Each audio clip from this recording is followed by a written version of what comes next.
most powerful occult secret in the world meditation series, part 1. Step 1, forget everything you have ever learned, watched, listened to when it pertains to the subject of meditation. We are not chanting mantras, we are not watching the breath, we are not checking in and being mindful with the body, we're not doing any of that shit.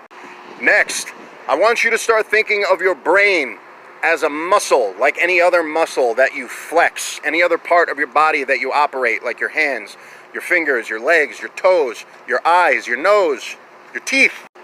Your mind is a computer, it's software, it's an operating system, an algorithm per se.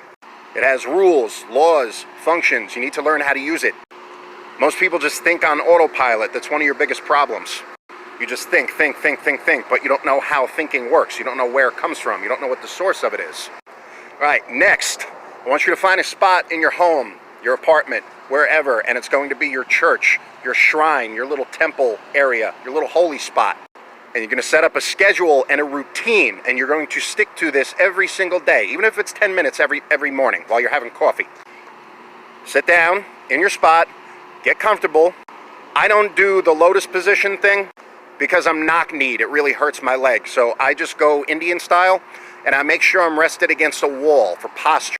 Sometimes I lean straight back, or sometimes I sit straight up. Sometimes I sort of slouch a little and just kind of prop myself up. It depends on what kind of back pain I'm experiencing.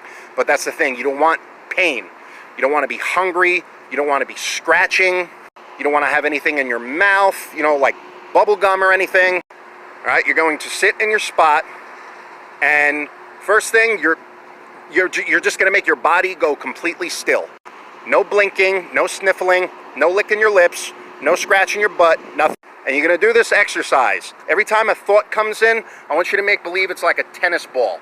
And you have this mechanism in your mind to sort of smack the thought away and go back to being present. Get out of the dream, be present, and stop yourself from thinking. Like when you have a traumatic thought that you don't want to think about anymore, you do this motion in that like muscle of your brain where you stop thinking, you get out of it because you don't want to think about it anymore, right?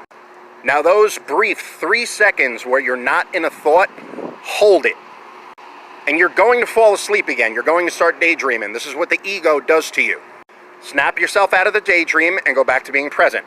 Every time you start daydream again, every time you start thinking, snap yourself out of it, go straight back to being present and still. Do not move. Eventually, longer and longer time is going to go between thoughts that you have. Eventually, you're going to get to a point where you start nodding off and you actually start feeling kind of high. That bliss from meditating starts to kick in.